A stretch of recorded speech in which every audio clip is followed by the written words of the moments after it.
하나님 말씀 보도록 하겠습니다. 하나님 말씀은 요한복음 3장 1절부터 8절까지 말씀입니다. 요한복음 3장 1절부터 8절까지 말씀을 제가 읽도록 하겠습니다. 그런데 바리새인 중에 니고데모라 하는 사람이 있으니 유대인의 지도자라. 그가 밤에 예수께 와서 이르되 랍비여, 우리가 당신은 하나님께로부터 오신 선생인 줄 아나이다. 하나님이 함께 하시지 아니하시면 당신이 행하시는 이 표적을 아무도 할 수 없음이니이다. 예수께서 대답하여 이르시되 진실로 진실로 내게 이르노니 사람이 거듭나지 아니하면 하나님의 나라를 볼 수 없느니라. 니고데모가 이르되 사람이 늙으면 어떻게 날 수 있사옵니까? 두 번째 모태에 들어갔다가 날 수 있사옵나이까? 예수께서 대답하여 이르시되 진실로 진실로 내게 이르노니 사람이 물과 성령으로 나지 아니하면 하나님의 나라에 들어갈 수 없느니라. 육으로 난 것은 육이요 영으로 난 것은 영이니 내가 내게 거듭나야겠다 하는 말을 놀랍게 여기지 말라. 바람이 임의로 불매 내가 그 소리는 들어도 어디로 와서 어디로 가는지 알지 못하나니 성령으로 난 사람도 다 그러하니라. 아멘. 인간이 경험할 수 있는 최고의 위대하고 영광스러운 경험은 무엇일까요? 저는 단연코 거듭남이라고 생각합니다. 거듭남은 진정한 그리스도인에게 일어나는 놀라운 영적 변화입니다. 제가 그리스도 앞에 진정한 한이라는 형용사를 붙인 것은 교회가 시작되고 난 이후에 교회 안에는 언제나 두 종류의 그리스도인이 있었기 때문입니다. 존 라일은 이에 대해서 이렇게 말했습니다. 하나는 이름과 형식만 갖춘 그리스도인이고 다른 하나는 신앙과 행위가 일치하는 참 그리스도인입니다. 하나님은 형식으로 예배를 드리는 사람과 영과 진리로 하나님을 예배하는 사람, 좁은 길을 걸어가는 이들, 넓은 길을 걸어가는 이들이라고 표현했습니다. 여러분, 예수님께서 말씀하신 것처럼 이 가시적인 교회 공동체 안에는 알곡과 가라지가 뒤섞여 있습니다. 마치 광야로 행진하는 이스라엘 공동체처럼 그들은 혼합된 대중입니다. 이 신약 시대를 살아가는 교회 공동체도 마찬가지입니다. 이스라엘에게서 난 이스라엘이 다 이스라엘이 아니듯이 눈에 보이는 교회도 마찬가지입니다. 자, 몇 가지 거듭남에 대한 오해에 대해서 말씀하면서 제가 설교를 시작하도록 하겠습니다. 첫 번째는 세례를 받았다고 해서 그것이 거듭남의 증거는 아닙니다. 여러분, 로마 카톨릭은 세례를 받은 직후에 바로 거듭난다고 얘기합니다. 세례를 받을 때 하나님의 은혜가 주입된다고 말합니다. 세례를 집나는 사제의 손에 권능이 임해서 그 즉시로 거듭난다고 얘기합니다. 하지만 성경에서 그렇게 절대 말하지 않습니다. 여러분, 사도행전 8장을 보시면 아시겠지만 마실수와 시몬이 세례를 받았습니다. 그는 빌립의 설교를 듣고 세례를 받고 하나님의 말씀을 듣기 시작했습니다. 하지만 이 베드로에게 안수를 통해서 성령의 능력이 임하는 그 능력을 돈으로 사고자 했고, 베드로는 그에게 그 마음에 불의와 악독에 가득하다고 저주했습니다. 세례를 받는 것 그 자체가 거듭남의 증거는 아닙니다. 이 세례는 그리스도의 몸에 속하기 위한 외적인 의식이며 이 가시적인 교회에 속했다는 표징입니다. 하지만 외적으로만 세례를 받을 것이 아니라 우리 내면에 세례를 받아야 합니다. 그것이 진정한 그리스도의 연합입니다. 두 번째는 기독교를 믿는다고 해서 그것이 곧 거듭남의 증거는 아닙니다. 기독교에 대해서 호의적이고 어떤 훌륭한 신앙 고백을 하는 것 자체가 그것이 곧 거듭남의 증거는 아닙니다. 디도서 1장 16절에서는 하나님을 시인하지만 실질적으로 하나님을 부인하는 사람이 있다고 얘기합니다. 이 철력증을 보시면 아주 재미난 이야기가 하나 있는데, 철력증에 수다쟁이라는 사람이 나옵니다. 그 사람은 이 복음적인 지식을 아주 탁월하게 갖춘 사람입니다. 하지만 이 사람의 별명이 있었습니다. 별명이 뭐냐면 밖으로는 성자고 집 안으로는 악마였습니다. 행위는, 여러분, 행위가 변하지 않으면 그것은 진정한 거듭남이 아닙니다. 세 번째는 도덕적으로 의롭게 되었다고 해서 그것이 거듭남의 증거는 아닙니다. 여러분, 오해하지 마시기 바랍니다. 반드시 거듭나면 반드시 이 선함의 증거들이 있습니다. 반드시 새로운 피조물이 된 사람은 반드시 도덕적으로 의롭게 됩니다. 하지만 이 거듭난다는 것이 단순히 외적인 변화만을 말하는 게 아닙니다. 내적인 세례, 영적인 할례, 마음의 변화가 동시에 일어날 때 그것이 진정한 거듭남입니다. 회심하기 전에 이 바울은 율법으로는 아주 훌륭한 사람이었습니다. 율법에는 흠이 없는 사람이었습니다. 이 바리새인들은 이 하나님께 어떤 기도할 때도 길게 기도하고 어떤 토색과 불의와 간음과 어떤 이런 외적인 행위들에 매우 치중했습니다. 하지만 그 안에는 악독이 가득했고 온갖 자기의와 교만에 가득 찼었습니다. 단순히 도덕적으로 의롭게 된 것이 이 거듭남의 증거는 아닙니다. 네 번째는 종교적인 행위를 하는 것 자체가 이 거듭남의 증거는 아닙니다. 여러분, 이 본문에 등장하는 이 니고데모는 이스라엘의 선생입니다. 뛰어난 사람입니다. 유명한 지도자입니다. 그 사람은 수입에 11조를 하고 또한 일주일에 2번씩 금식을 합니다. 종교의 심에서 특출난 어떤 이 독실한 유대인이었습니다. 하지만 그는 거듭나지 못했습니다. 경건의 모양은 있지만 경건의 능력은 없었습니다. 여러분, 그리스도인이 자주 금식할 수 있습니다. 하나님의 말씀을 기쁘게 들을 수 있습니다. 시간과 정성을 들여서 교회에 다닐 수 있습니다. 하지만 이 실제적인 영혼의 변화, 내면의 변화가 일어나지 않으면 그것은 곧 거듭남이 아닙니다. 니고데모 자신은 자신이 빛 가운데 있다고 생각했지만 빛 가운데 있는 것이 아니라 전혀 어둠 안에 있었습니다. 그렇다면 제가 거듭남의 정의를 말씀드리겠습니다. 그럼 거듭남을 어떻게 정의할 수 있을까요?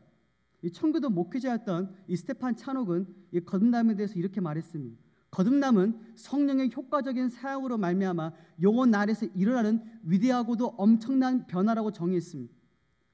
여러분, 에베소서 2장 1절 말씀 보면 이렇게 얘기합니다. 허물과 죄로 죽어있다. 여러분, 죽어있는 사람은 어떤 감각과 지각을 느끼지 못합니다. 왜냐하면 죽어있기 때문입니다.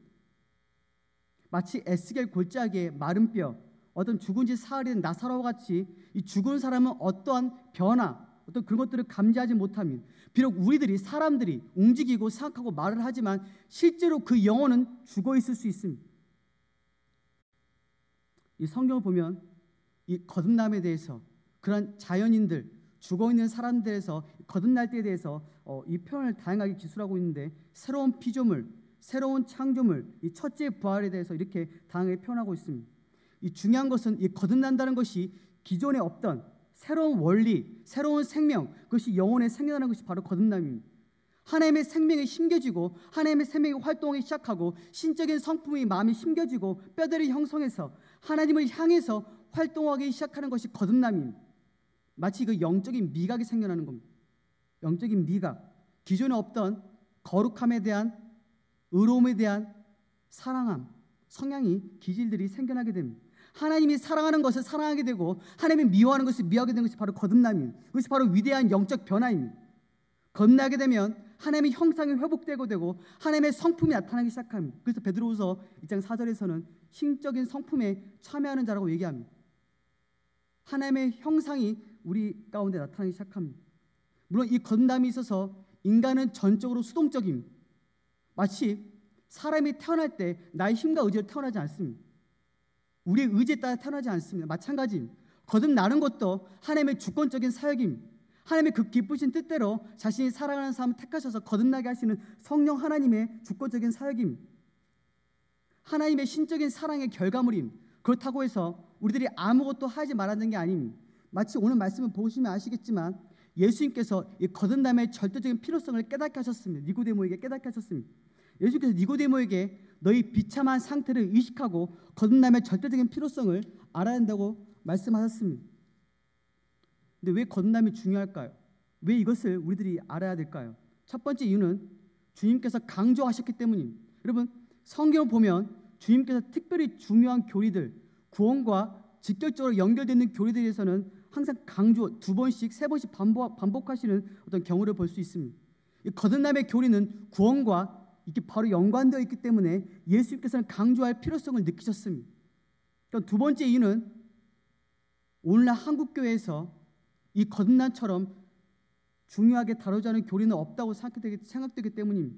여러분, 지금 오늘날 이 한국교회는 엄청난 큰 영적 침체기를 맞이하고 있습니다.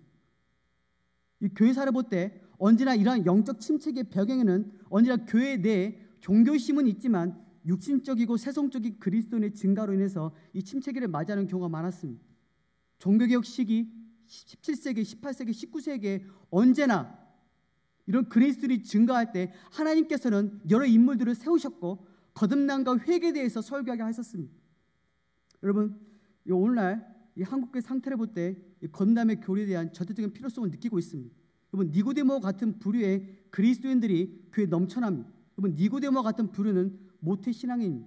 여러분, 니고데모는 독실한 이 유대교 집안에 자란 사람입니다. 훌륭한 교육을 받은 사람입니다.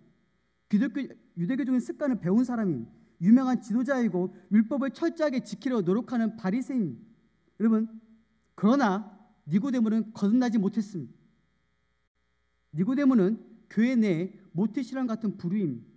교회 내에 니고데모와 같이 어떤 모태신앙을 지닌 사람들이 많습니다. 그들은 기독교 가정에서 태어났고 또한 기독교적인 분위기에서 신앙을 학습했고 배웠습니다. 어렸을 때부터 말씀을 접했고 하나님에 대해서 들었으며 어떤 그리스도에 대해서 여러 교리들을 들었습니다. 그러나 니고데모처럼 거듭나지 않았을 수 있습니다. 하나님의 나라의 새로운 질서, 어떤 영적인 이해, 진리에 대한 이해가 없을 수 있습니다. 그리스도 안에서 새로운 피조물이 되어서 어떤 기존과는 완전히 변화된 삶을 사는 것에 대해서 무지할 수 있습니다. 여러분, 기독교는 학습해서 되는 것이 아닙니다. 기독교는 배움이 아닙니다. 그리스도인이 되는 것은 사람의 능력밖의 일입니다. 이것은 하나님께서 주권적으로 하시는 성령의 역사입니다. 여러분, 또한 기독교에 속하지 않았다가 또한 청년 때, 또한 장년 때, 또한 이 교회로 어떤 편입해서 들어온 사람들도 많이 있습니다. 그 사람들은 또한 세례를 받고 또한 여러 가지 봉사를 하면서 이 공동체에 들어오게 됩니다. 하지만 어떠한 체험이나 어떤 몇몇 동기회에서 신앙 공동체에 들어왔다 할지라도 그것이 꼭 거듭남의 증거는 될 수 없습니다. 그것이 많은 경우에 진정한 성령의 역사가 아니라 육신적인 동기에 의해서 기독교에 관심을 보고 들어오는 경우가 참 많이 있습니다. 교회사를 볼 때 그러한 경우가 정말 많았습니다. 313년 기독교가 최초로 제국의 공식 종교로 인정받았습니다. 그것 또한 390년에 테오도시우스 황제를 통해서 기독교가 어떤 국가 종교로 인정받기 시작했습니다. 그 전까지만 해도 교회사에서 그 전까지만 해도 수많은 신앙인들이 열심히 자신들의 신앙을 지켜냈습니다. 많은 핍박과 박해가 있었지만 꾸준히 자신들을 신앙을 고백하고 이겨냈습니다. 하지만 기독교 공인 이후에 제국 종교로 인정받고 시작한 이후에 어떤 이 교회 안에 육신적인 동기를 가지고 교회 안에 들어온 사람들이 급증하기 시작했습니다. 사업상의 이득과 정치적인 목적을 위해서 교회에 들어온 사람, 어떤 사람들의 호의를 얻기 위해서 신앙을 가진 사람, 사회적인 친교와 인맥의 확장을 위해서 또한 여타 성령의 역사가 아니라 육신의 의지에 의해서 교회에 가입하고 세례를 받은 사람이 급속도로 늘어났습니다. 그러다 보니까 교회는 점점 능력을 잃고 부패하고 타락하기 시작했습니다. 교회사에 거쳐서 언제나 이러한 현상이 반복되었습니다. 그때마다 하나님께서 사람들을 세우셨고 거듭남과 회개에 대해서 선포하게 하심으로써 교회를 영적으로 각성시키시고 깨우셨습니다. 사랑하는 청년부 여러분, 저는 이 지점에서 한 가지 질문을 드리고 싶습니다. 여러분들의 거듭남은 확실합니까? 여러분들은 정말 거듭났습니까? 어떤 동기와 목적으로 신앙을 가지고 있습니까? 여러분이 믿는 것을 저에게 말해줄 수 있습니까? 여러분, 우리가 믿는 것을 말할 수 있어야 합니다. 칼빈은 자신이 무엇을 믿는지 모르는 사람들은 성찬에 받아들이지 못하겠습니다. 여러분, 무엇을 믿고 있습니까? 여러분 정말 거듭났습니까? 저는 이 시간 거듭남의 표지와 시금석에서 제가 설교하고자 합니다. 제가 제시한 이 거듭남의 표지를 자신에게 비춰보시고 적용하시고 시험해 보시기를 바랍니다. 여러분, 자기 점검은 매우 선하고 옳습니다. 성경적인 공고입니다. 바울은 너희가 믿음 안에 있는가 너희 자신을 시험하고 너희 자신을 확증하라고 말했습니다. 나의 마음이 내가 그리스도를 믿고 있다고 고백하기 때문에 나는 그리스도를 생각하는 사람들이 있습니다. 여러분, 자기 마음을 신뢰해서는 안 됩니다. 여러분, 성경에서는 자기 마음을 신뢰하지 말라고 말합니다. 자기 마음을 믿는 사람은 미련한 자라고 얘기합니다. 만물보다 부패한 것이 사람의 마음입니다. 오히려 성경에서는 자기 마음이 아니라 오직 그리스도를 전적으로 신뢰하라고 말씀하고 있습니다. 성경적인 공고는 자신에게서 나타나는 열매를 시험해보라고 말합니다. 열매로 그들을 안다고 말합니다. 주님께서 최후의 심판대 앞에서 우리의 마음의 상태나 우리 입술의 고백을 보고 판단하지 않습니다. 그분의 기준은 우리에게서 나타나는 열매입니다. 우리의 행위입니다. 오해하지 마시기 바랍니다. 우린 전적으로 오직 믿음으로 구원을 받습니다. 그러나 루터의 말처럼 그 믿음은 홀로 있는 믿음이 아닙니다. 그 믿음에는 언제나 항상 이 성령의 열매가 뒤따라옵니다. 말 뒤에 마차가 따라오듯이 참된 믿음에는 어떤 새로운 피조물로서 성령의 열매가 뒤따라옵니다. 성경적인 영적 변화들이 반드시 나타나게 되어 있습니다. 우리가 하나님의 성령으로 진짜 거듭났다면 반드시 어떤 본격적인 결과들이 나타나게 됩니다. 왜냐하면 우리는 동일한 하나님의 영으로 인도함을 받기 때문에 반드시 동일한 어떤 결과물이 나타나게 되어 있습니다. 모든 참된 그리스도인들이 똑같이 기계적이고 어떤 정형화된 형태의 열매를 맺지 않습니다. 똑같은 크기의 열매를 맺지 않습니다. 왜냐하면 성령 하나님께서는 인격적인 분이시기 때문에 그 사람의 성향과 기질에 따라서 다양하게 다루어 가십니다. 하지만 거듭났다면 정말 하나님의 성령께서 역사하셨고 하나님의 자녀의 특징적인 어떤 결과들이 반드시 보편적으로 나타나게 되어 있습니다. 그리고 그 결과를 통해 자신이 거듭났는지 아니면 거듭나지 않았는지 확인할 수 있습니다. 자, 여러분들을 판단하고자 이런 설교를 하는 것이 아닙니다. 저는 그럴 자격도 없고 만약 그렇게 한다면 분별력이 없는 사람입니다. 그런 일을 해서도 안 됩니다. 여러분들을 판단하실 일은 하나님입니다. 저는 다만 이 자리에 계신 모든 분들 그리고 이 영상을 모든 분들이 구원받기를 간절히 원하는 마음으로 이 설교를 준비했습니다. 몇 가지 시금석들을 제가 제시하도록 하겠습니다. 그렇지만 여러분들 이 시금석들은 요한일서 말씀처럼 우리의 기쁨을 충만하기 위해서 제공하는 것입니다. 여러분 요한일서 말씀을 보면 요한일서는 이 하나님의 자녀와 이 마귀의 자녀의 시금석에 대해서 여러 가지 다양하게 말씀하고 있습니다. 근데 요한이 이 시금석들을 제시한 이유는 우리의 기쁨이 충만하기 위해서랍니다. 우리가 이 시금석들을 우리에게 비춰볼 때 이것이 우리에게 해당된다면 우리는 기뻐하고 우리는 감사할 이유가 충분합니다. 여러분 한 가지 당부드리고 싶은 것은 어떠한 은혜든지 크게 차이가 있을 수 있습니다. 마치 사과나무에 어떤 열매는 크고 어떤 열매를 작을 수 있는 것처럼 은혜의 편차가 있을 수 있습니다. 모두 우리들은 그리스도 안에서 어린아이로 신앙생활을 시작합니다. 우리에게 주어진 은혜의 성장은 모두 동일하게 이루어지지 않습니다. 어떤 은혜는 더딜 수 있습니다. 또 어떤 은혜는 좀 더 빠를 수 있습니다. 또 어떤 은혜는 좀 더 미약할 수 있습니다. 하지만 은혜가 있다면 아무리 미약하더라도 그 은혜가 있다면 그 은혜를 있는 것입니다. 그것으로 말미암아 우리는 충분히 하나님께 감사할 이유가 됩니다. 지금부터 몇 가지 거듭남의 표지에 대해서 제가 말씀드리도록 하겠습니다. 첫 번째 거듭남의 표지 시금석은 죄에 대한 회개입니다. 저는 분명하게 죄에 대한 회개를 정의하고 싶습니다. 회개는 눈물을 몇 방울 흘리면서 죄를 나쁘다고 생각하는 것이 회개가 아닙니다. 그것은 아주 피상적인 회개입니다. 그것은 진정한 회개가 아닙니다. 성경적인 회개는 하나님의 목전에서 자신의 끔찍한 상태를 직시하는 것입니다. 내 안에 아무도 선한 것이 없고 나는 비열하고 추악하며 나는 끔찍한 죄인이며 이 죄 때문에 끔찍한 저주와 형벌을 받아야 한다는 것을 하나님 앞에 순순히 인정하는 것, 이게 회개입니다. 그렇기 때문에 참된 그리스도인들은 죄에 대한 설교에 대해서 부정적으로 여기지 않습니다. 분노하지 않습니다. 왜냐하면 그것이 전적으로 사실이고 마땅히 자신은 하나님의 심판을 받아야 함을 알기 때문입니다. 거듭난 그리스도인들은 이 회개를 평생에 걸쳐서 지속합니다. 참된 회개의 특징은 언제나 지속성입니다. 계속됩니다. 죽음의 침상 앞에서 하나님의 자비를 구하는 그 시간까지 그 회개는 지속됩니다. 여러분들의 회개는 지속되고 있습니까? 성령께서 우리 안에 영혼에 계시기 때문에 죄에 대해서 매우 슬퍼하게 만드시고 또 우리 영혼에 계속적으로 자극을 주십니다. 경건한 슬픔으로 불완전한 자신의 상태에 대해 불만족을 느끼게 하시고 더욱 그리스도를 의지하게 만드는 것이 거듭난 사람의 특징입니다. 또 하나 말씀드리고 싶은 것은 참된 회개에 대한 요점은 죄에 대한 혐오입니다. 죄가 얼마나 가증스럽고 사악한지 이것을 깨닫게 됩니다. 위대한 신학자 어거스틴은 이렇게 말했습니다. 오 인간이여, 그대의 죄악이 얼마나 큰지 이를 대속하기 위해서 치른 삭새 엄청남을 보고 미루어 알지어다. 여러분, 죄가 얼마나 심각한지 하나님께서 자신의 아들 십자가에서 죽이셔야 했습니다. 여러분이 그 사실을 정말 믿는다면, 정말 그 사실을 안다면 여러분의 마음에 죄에 대해 혐오하는 감정이 생길 겁니다.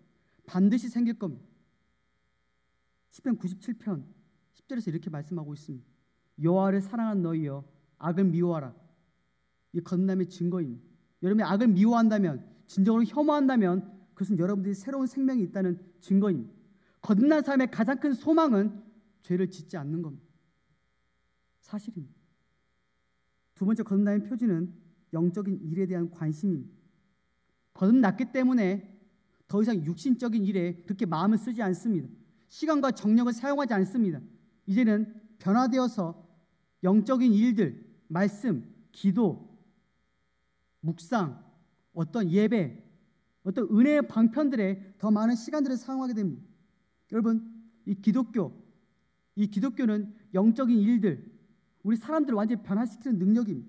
하지만 기독교는 종교적인 행위가 중심되는 것이 아닙니다. 여러분, 기독교는 우리 전체 삶을 움직이고 지배하는 능력입니다. 여러분들을 움켜잡고 여러분의 삶을 뒤흔들고 여러분의 자아를 정복하고 새로운 방향, 새로운 가치관, 새로운 목적으로 살도록 하는 엄청난 변화이기 때문에 반드시 여러분들을 영적인 일들을 사랑하게 만듭니다. 영적인 일들이 여러분의 주변부에 있는 게 아니라 여러분의 중심부로 들어오게 됩니다. 이것이 진정한 거듭남의 변화입니다. 세 번째, 거듭남의 표지는 의를 행합니다.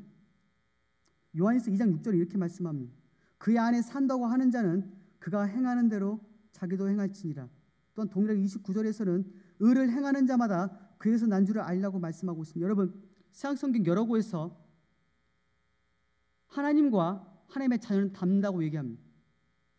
하나님의 성품과 행실을 닮아가는 것, 이것은 거듭난 그리스도의 특징입니다. 아버지의 아들은 닮습니다. 외모에서 뿐만이 아니라 성격, 기질, 취향, 그 모든 것들이 닮아갑니다.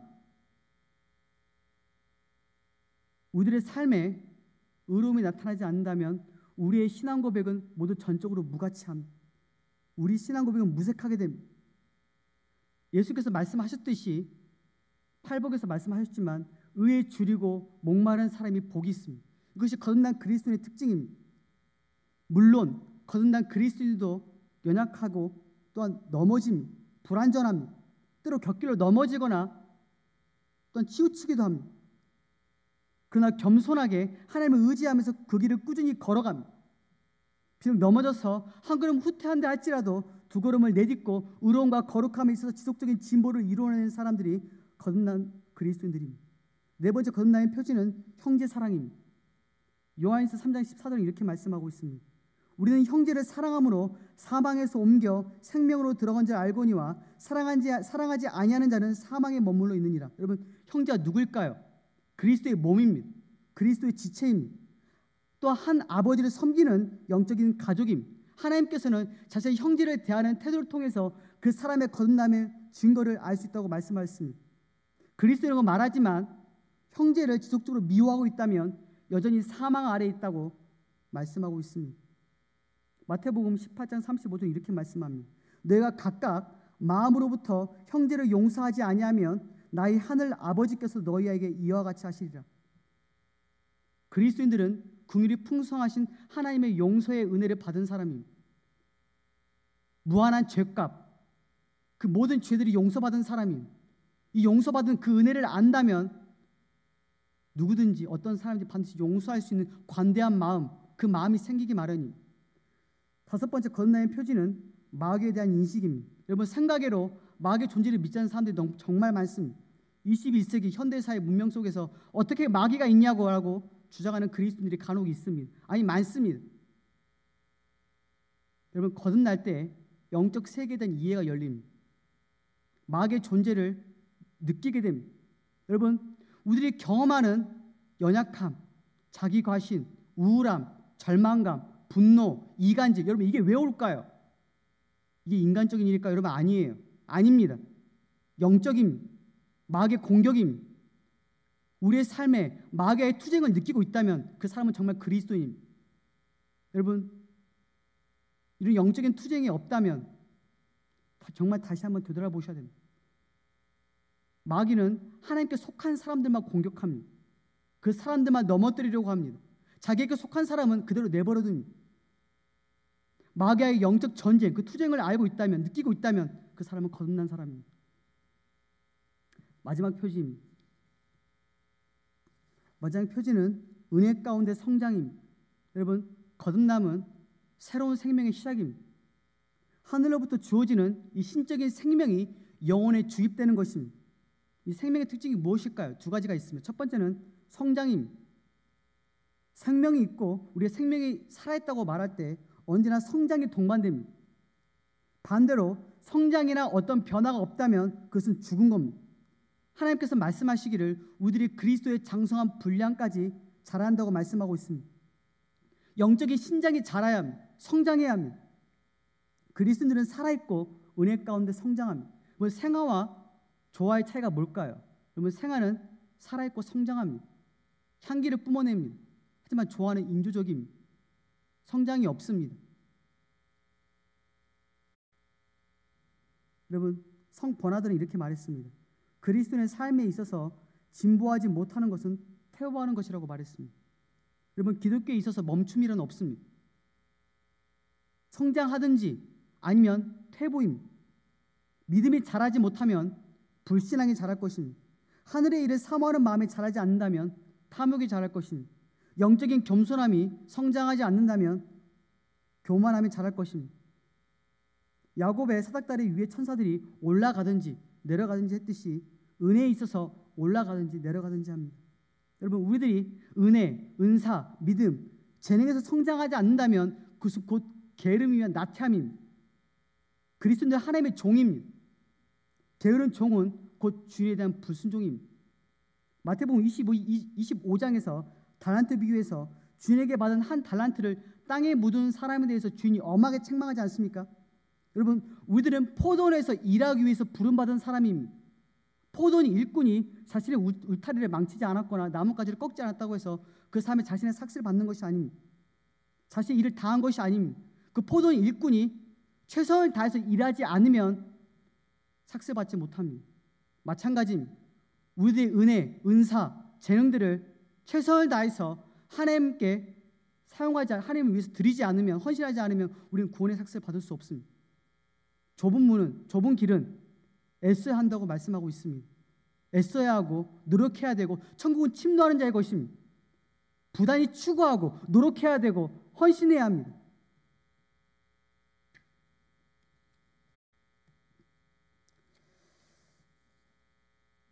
두 번째 또한 그리스도인에 주어진 생명의 특징은 욕구입니다. 욕구. 반드시 그 욕구가 있습니다. 여러분, 언제나 하나님을 경외하고 사랑하는 사람의 특징은 언제나 하나님에 대한 목마름이었습니다. 하나님을 알고 싶은 목마름, 하나님을 아는 지식에서 성장하고 싶은 목마름, 하나님을 인격적으로 대면하고 싶은 그 갈망, 하나님의 사랑으로 영원히 불타오르고 싶은 그 욕망, 열망, 이것이 바로 욕구입니다. 거듭날 때 그 욕구가 생겨나게 됩니다. 또 말씀에 대한 욕구가 있습니다. 베드로전서 2장 2절에서 이렇게 말씀하고 있습니다. 갓난아기들과 같이 순전하고 신령한 젖을 사모하라. 이는 그로 말미암아 너희로 구원에 이르도록 자라게 하려 함이라. 여러분, 하나님의 말씀은 우리가 은혜 가운데 성장하기 위해 주신 놀라운 은혜의 방편입니다. 여러분, 말씀을 어떻게 대하고 있습니까, 여러분? 말씀을 묵상하고 또 마음의 신비에 새기셔야 합니다. 그것이 진정으로 말씀을 읽는 방법입니다. 기계적으로, 습관적으로, 급하게 읽는 것이 아니라 말씀을 한 구절 한 구절 생각하고 묵상하면서 우리의 영혼에 새기는 것이 그것이 진정으로 영혼을 은혜 가운데 성장하기 위한 성경 읽기입니다. 사랑하는 청년부 여러분, 설교를 마치고자 합니다. 여러분들의 거듭남은 정말 확실합니까? 정말 확실합니까? 내 안에 새로운 생명이 있다는 것을 정말 감지하고 있습니까? 거듭남의 증거들이 나타나고 있습니까?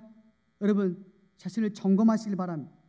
자신 안에 신적인 생명이 있다는 절대적인 확신 없이 그리스도의 삶을 유지하는 것은 매우 위험합니다. 이것은 매우 중요하게 다뤄야 할 기묘한 문제입니다. 왜냐하면 영혼의 구원이 걸렸기 때문입니다. 여러분, 열처녀 비유에서 미련한 5처녀가 있다는 것을 상기하시길 바랍니다. 여러분, 미련한 5처녀는 자기 만족에 빠져서 그 어떤 위험성도 느끼지 못했습니다. 그러나 호인잔치에 무인 다치자 그들은 놀라고 경악했습니다. 주님께서는 이처럼 마지막 심판날에 놀랄 사람들이 있다고 가르치셨습니다. 그들은 주여 우리가 주의 이런 일들을 하지 않았습니까? 라고 얘기하지만 그러나 주님은 내가 너희를 도무지 알지 못하니 내게서 떠나가라라고 말씀하실 사람들이 있다고 얘기합니다. 사랑하는 여러분, 저는 모든 여러분들이, 이 자리에 계신 모든 분들이, 이 영상을 보시는 모든 분들이 간절히 구원받기를 원합니다. 모두 지혜로운 처녀로 발견되기를 정말 간절히 원합니다. 사랑하는 청년부 여러분, 그러나 반드시 한 가지 기억하시길 바랍니다. 거듭나지 아니하면 그 누구도 천국에 들어갈 수 없습니다. 기도하겠습니다.